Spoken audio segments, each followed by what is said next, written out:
Hello दोस्तों, welcome to asset compounders once again. दोस्तों, हम अपने स्टॉक मार्केट की जर्नी को, अपने फाइनेंशियल जर्नी को थोड़ा सा और आगे बढ़ाते हैं और आज हम लोग देखने जा रहे हैं दोस्तों कि इन्वेस्टमेंट के कौन कौन से प्लान है हमारे पास। यदि एक बंदा, किसी के पास कुछ पैसे हैं, कुछ जॉब करता है कोई, या कहीं कोई बिजनेस करता है, उसके पास यदि कुछ पैसे हैं तो उसके पास मल्टीपल इन्वेस्टमेंट ऑप्शन है 2021 के अंदर। यदि मल्टीपल ऑप्शंस की बात करें तो सारे ऑप्शंस तो हम चूज करेंगे नहीं, हम करेंगे बेस्ट ऑप्शन को चूज। तो बेस्ट ऑप्शन के लिए जानना जरूरी है कि इन्वेस्टमेंट के कौन कौन से ऑप्शंस हैं और किसके क्या है प्रॉस, किसके क्या है कॉन्स। सभी फायदे और नुकसान को देखने के बाद हम लोग करेंगे एक सही जगह पे इन्वेस्टमेंट। तो दोस्तों, सारी चीजों को हम लोग समझेंगे इस वीडियो में, तो वीडियो को लास्ट तक जरूर देखिएगा दोस्तों। और चलिए शुरू करते हैं इस वीडियो को, जो कि होने वाला बहुत ही इंटरेस्टिंग। तो लेट्स स्टार्ट दिस वीडियो।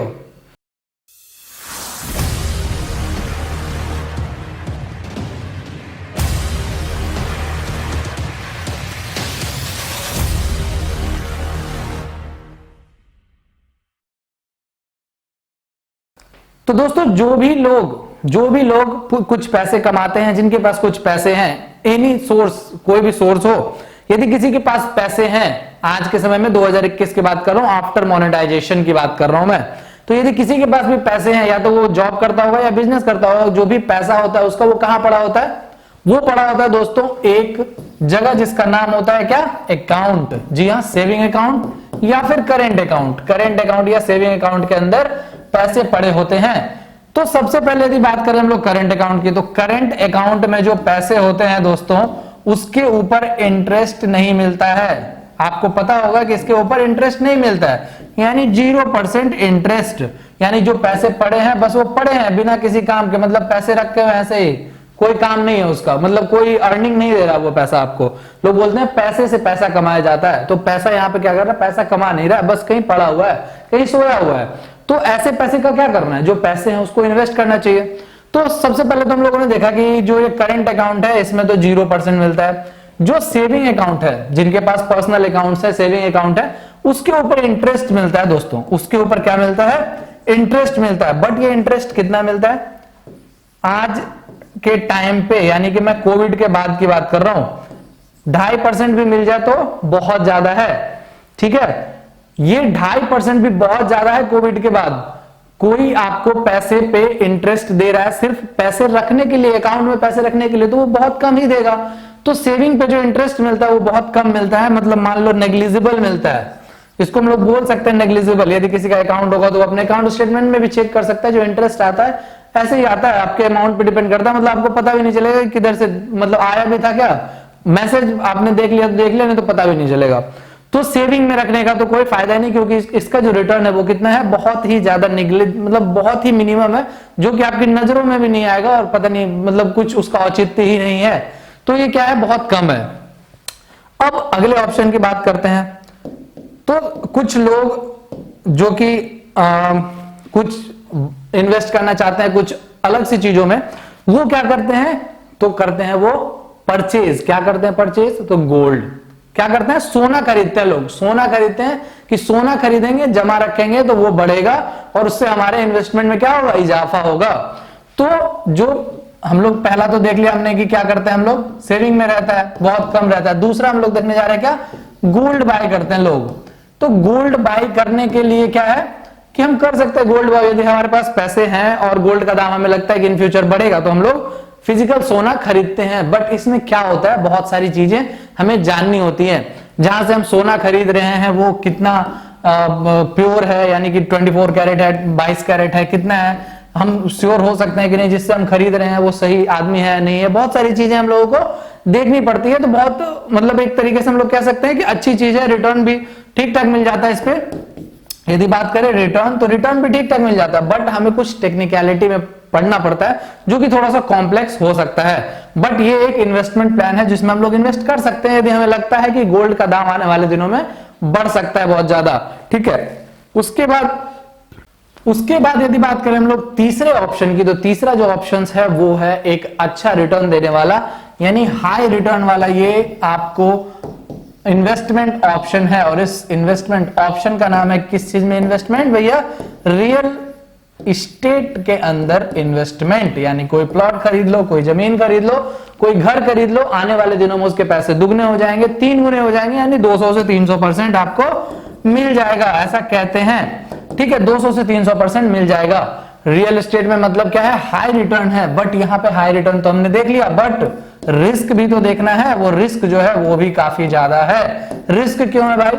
तो भैया जब हम प्लॉट लेने जाते हैं या कोई फ्लैट लेने जाते हैं तो बहुत सारी चीजें लीगल टर्म्स होती है, उसके अंदर बहुत सारे सोसाइटी के कंपोनेंट्स होते हैं जो हमें ध्यान में रखने होते हैं। जिस जगह पे हम जमीन ले रहे हैं, कहीं वहां गुंडों का तो बसेरा नहीं है, कहीं वहां पे ब्लैक में दारू तो नहीं बिकता है, क्योंकि फैमिली लेके रहना है भैया, कहीं उसके हर साल बाहर तो नहीं आ जाता है। ठीक है, या जमीन जो खरीद रहे हैं, जिससे हम खरीद रहे हैं, क्या वो हमें सही जमीन दे रहा है, यानी कि वो लीगल है, मतलब वो ऑथराइज पर्सन है जमीन देने के लिए। क्योंकि आजकल फ्रॉड भी बहुत होते हैं, रियल हम लोग बात करें जमीन जायदाद के मामले में तो बहुत ज्यादा फ्रॉड होते हैं। 2 भाइयों के नाम पे है, एक भाई ने बेच दिया, दूसरे भाई को मतलब एक्सक्लूड कर दिया, बाद में पता चला केस हो रहा है और जिसने खरीदा है वो भी फंस गया। ठीक है, तो बहुत सारी चीजें होती है। उसके बाद हमें खरीदार ढूंढना पड़ता है, क्योंकि भैया जमीन जायदाद जो होती है वो बड़े अमाउंट की चीज है, यानी हाई इन्वेस्टमेंट की बात होती है। यदि 30 लाख रुपए का जमीन खरीदना है, 10 लाख रुपए का जमीन खरीदना है, तो मुझे अचानक से बैठे हुए कोई नहीं मिल जाएगा कि लो भैया 10 लाख रुपए जमीन, जब दो मुझे 10 लाख और जमीन खरीद लो। या फिर बेचते समय सेम चीज, यानी बेचते या खरीदते समय हमें ढूंढने के लिए एक अच्छा खासा टाइम चाहिए, क्योंकि ये इन्वेस्टमेंट क्या है, बड़ा है और हमें आसानी से नहीं मिलेगा, हमें ढूंढना पड़ेगा। तो बहुत सारी कॉम्प्लेक्सिटी आती है इसके अंदर। तो ऑब्वियसली रिटर्न तो ज्यादा है, बट क्या है यहाँ पे, रिस्क भी ज्यादा है। आज हमने जमीन लिया और कल कुछ मान लो कि गवर्नमेंट की तरफ से कुछ पॉलिसी आ गई कि भैया ऐसे नहीं, ऐसे घर बनना है, घर टूट गया, या फिर जमीन को कब्जा कर लिया, मतलब जमीन आपका चला गया हाईवे पे, या कुछ कंस्ट्रक्शन वर्क चल रहा है उसके अंदर चला गया। तो बहुत सारे फैक्टर्स होते हैं जो चीजें मतलब डिपेंड करती हैं रियल एस्टेट के अंदर, और इसलिए थोड़ा सा हम लोग कह सकते हैं कि टाइम टेकिंग प्रोसेस है। और रिटर्न तो अच्छा है, बट रिस्क भी क्या है, बहुत ज्यादा है। तो ये हमने देखा क्या, तीसरा ऑप्शन हाई रिटर्न का, जो कि क्या था, रियल एस्टेट से रिलेटेड था। रियल एस्टेट में हम लोग इन्वेस्टमेंट कर सकते हैं। तो ये सारी हो गई। अब हम लोग देखते हैं नेक्स्ट ऑप्शन, यानी फोर्थ ऑप्शन की बात करते हैं हम लोग। तो फोर्थ जो ऑप्शन है हमारा वो क्या है, वो है दोस्तों गवर्नमेंट बॉन्ड्स। ठीक है, गवर्नमेंट बॉन्ड्स होते हैं। अब ये क्या होता है, गवर्नमेंट का कोई चीज है तो ये ऑब्वियसली सिक्योर है, यानी कि इसमें जो रिस्क है वो कितना है, रिस्क बहुत ज्यादा क्या है, लो है। बट वहीं यदि बात करें रिटर्न की, तो रिटर्न क्या है, रिटर्न भी लो है, हम लोग कह सकते हैं लो टू मीडियम है। ठीक है, तो लो रिस्क है बट रिटर्न कितना है, मीडियम है। यानी एफडी से आपको इसमें ज्यादा मिल जाएगा। एफडी से बात करें हम लोग तो इसमें रिटर्न आपको क्या मिलेगा, ज्यादा मिल जाएगा गवर्नमेंट बॉन्ड्स में। बट वही चीज है, गवर्नमेंट बॉन्ड है तो हमें यदि मीडियम रिटर्न चाहिए या लो से मीडियम रिटर्न चाहिए तो हम इसके अंदर इन्वेस्टमेंट कर सकते हैं। अब हम लोग देखते हैं नेक्स्ट ऑप्शन। तो जो नेक्स्ट ऑप्शन है वो कौन सा है, पांचवा ऑप्शन हम लोग देख रहे हैं, कौन सा, म्यूचुअल फंड का ऑप्शन। भैया म्यूचुअल फंड का ऑप्शन देखने जा रहे हैं हम लोग। तो म्यूचुअल फंड का ऑप्शन है, तो क्या होता है म्यूचुअल फंड, म्यूचुअल फंड होता है कि कुछ लोग, कुछ इन्वेस्टर्स अपने पैसे किसी एक प्रोफेशनल आदमी को देते हैं या प्रोफेशनल इंस्टीट्यूट को देते हैं, वो इन्वेस्ट करते हैं उनके पैसों को अपने फाइनेंशियल एजुकेशन या फाइनेंशियल जो भी उनके पास जानकारी होती है उसके बेसिस पे इन्वेस्ट करते हैं, और जो भी चीज रिटर्न होती है वो रिटर्न दे दिया जाता है किसको, दे दिया जाता है किसको, इन्वेस्टर को। इन्वेस्टर को रिटर्न दे दिया जाता है, बदले में क्या लिया जाता है, थोड़ा सा कमीशन ले लेते हैं। जो ये ऑर्गेनाइजेशन होती है या पर्सनल जो भी होता है वो क्या करते हैं, कुछ कमीशन ले लेते हैं। ठीक है, तो ये एक अच्छा ऑप्शन है, क्योंकि इसके अंदर क्या है, हम लोग कह सकते हैं कि इसमें भी मीडियम रिस्क है, मीडियम रिस्क है, बट इसमें यदि रिटर्न की बात करें तो रिटर्न भी कितना है, मीडियम टू हाई। यदि अच्छा चल गया तो बढ़िया है भैया, नहीं तो मीडियम तो आपको म्यूचुअल फंड के अंदर मिल ही जाता है रिटर्न, म्यूचुअल फंड के अंदर मिल जाता है आपको रिटर्न। तो म्यूचुअल फंड एक हम लोग कह सकते हैं कि अच्छा है, इसमें हो सकता है कि आपको बहुत ज्यादा रिटर्न भी मिल जाए यदि आपके जो फाइनेंशियल प्लानर है जिसको आपने दिया इन्वेस्ट करने के लिए वो एक अच्छा ऑर्गेनाइजेशन है, अच्छे से स्टडी करके उसने किया, तो अच्छा आपको रिटर्न मिल सकता है। अब लास्ट हम लोग देखते हैं, जो अभी फिलहाल के लिए जो लास्ट हम लोग देख रहे हैं वो देख रहे हैं क्या, जो हमारा चैनल जिससे रिलेटेड है भैया, तो वो छठा ऑप्शन कौन सा है, स्टॉक्स या इक्विटी की बात कर सकते हैं। इक्विटी के अंदर हम लोग जो इन्वेस्टमेंट करते हैं, अब उस ऑप्शन के बारे में देखते हैं। तो दोस्तों यहाँ पे जो स्टॉक या इक्विटी के अंदर जो इन्वेस्टमेंट है वो क्या है, एक तो हाई रिस्क है, ठीक है, बट हाईएस्ट रिटर्न है। ठीक है, हाईएस्ट रिटर्न है, और जो सबसे बड़ी बात है टाइम टेकिंग नहीं है। यदि टाइम टेकिंग की बात करें तो टाइम टेकिंग नहीं है, 2 मिनट के अंदर सेल, 2 मिनट भी नहीं, 1 सेकंड के अंदर सेल, 1 सेकंड के अंदर बाय, जो भी करना है तुरंत करो, खत्म करो कहानी। तो ठीक है, स्टॉक मार्केट में हाई रिस्क है, हाई रिटर्न है, इसके अंदर आपको हो सकता है कि 50% का लॉस भी हो जाए, यानी आपने यदि 2 लाख रुपए लगाया तो वो 1 लाख भी हो सकता है, वो कल को 1 लाख भी हो सकता है, बट ये 2 लाख रुपए कल को 20 करोड़ रुपए भी हो सकते हैं दोस्तों, 20 करोड़ रुपए भी हो सकते हैं। सारी चीजें डिपेंड करती है कि आपने किस स्टॉक के अंदर इन्वेस्टमेंट किया, कितनी प्लानिंग के साथ इन्वेस्टमेंट करी है। ठीक है, तो स्टॉक मार्केट के अंदर रिटर्न भी अच्छा है, रिस्क भी अच्छा है, रिटर्न के मुकाबले रिस्क को हमेशा हमें कंपेयर करके चलना है। यदि रिस्क हम लोग ले रहे हैं तो कितना रिस्क टेकिंग कैपेबिलिटी है अपनी, उतना ही रिस्क लेंगे तो हम स्टॉक मार्केट के अंदर अच्छा कर सकते हैं। अब बात करें कि इसमें से बेस्ट ऑप्शन कौन सा है आपके लिए, तो आपके लिए बेस्ट ऑप्शन डिपेंड करता है किसके ऊपर, आपके ऊपर, आपका फाइनेंशियल प्रोफाइल कैसा है, आपके ऊपर डिपेंड करता है कंप्लीटली कि आप कैसे इन्वेस्ट करना चाहते हो। यदि आप रिस्क टेकिंग कैपेबिलिटी है आपके अंदर, आपको लगता है कि मैं रिस्क ले सकता हूं, तो आप स्टॉक मार्केट के अंदर कर सकते हो। नहीं तो आपको लगता है कि मुझे सेफ खेलना है तो आप एफडी या गवर्नमेंट बॉन्ड के अंदर इन्वेस्टमेंट कर सकते हो। यदि आपके पास पैसे हैं और बहुत टीम है अच्छी और लीगल चीजों को समझने वाले लोग हैं आपके पास, तो आप रियल एस्टेट के अंदर जा सकते हैं या आप अलग अलग इन्वेस्टमेंट के अंदर जा सकते हैं। बट अभी फिलहाल यदि बात करें हम लोग, तो हम 3 चीजों को मेनली हम फोकस कर सकते हैं।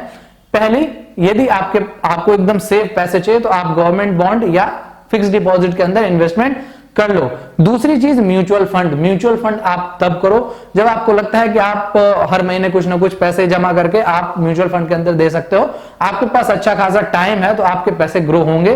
तो सेकेंड ऑप्शन हमारे पास रहेगा म्यूचुअल फंड, और जो फर्स्ट ऑप्शन रहेगा वो रहेगा स्टॉक मार्केट का। जी हाँ, स्टॉक मार्केट का रहेगा। क्यों? क्योंकि स्टॉक मार्केट के अंदर रिटर्न काफी है, और रिटर्न की जरूरत क्यों पड़ती है, हम क्यों हाईएस्ट रिटर्न की चाहते हैं कि हमें हाईएस्ट रिटर्न मिले, बहुत ज्यादा रिटर्न मिले, क्यों चाहते हैं हम? तो उसका एक ही रीजन है दोस्तों, वो रीजन जो है वो क्या है, इन्फ्लेशन, महंगाई। जो महंगाई डायन है, जो इन्फ्लेशन है, ये है सब चीज का रीजन। जो आज हम लोग कमाते हैं, क्या वो कल के लिए सफिशिएंट होगा? जो आज 50,000 रुपए या 25,000 रुपए कमा रहा है, जो 25,000 रुपए अभी कमा रहा है, यदि 5 साल में यदि वो 25,000 रुपए कमाएगा तो क्या सरवाइव कर पाएगा? तो ये चीजें सारी मैटर करती हैं। तो यदि हम एफडी की बात करें तो एफडी इन्फ्लेशन को मैच नहीं कर सकता। जो एफडी का रेट है, जो एफडी पे रिटर्न मिलता है आपको, एफडी पे रिटर्न कितना मिलता है? पहले जहां 7 to 8% मिलता था, प्री कोविड की बात कर रहा हूं मैं, वो अब जाके कहीं आपको मिलता है 4 to 5% मैक्सिमम, 4 to 5% आपको मैक्सिमम एफडी के ऊपर रिटर्न मिलता है। तो वो इन्फ्लेशन रेट को बीट नहीं कर सकता। इन्फ्लेशन रेट यहाँ पे किसको बीट कर देता है? एफडी के जो रिटर्न है या इंटरेस्ट रेट है उसको बीट कर देता है। तो एफडी आपको इन्फ्लेशन रेट से मैच नहीं करा पाएगा। यदि आप फ्यूचर में सोच रहे हो कि एफडी आप करके और फ्यूचर में आप अपने महंगाई को कॉप अप कर लोगे, तो ये पॉसिबल नहीं होगा एफडी के द्वारा।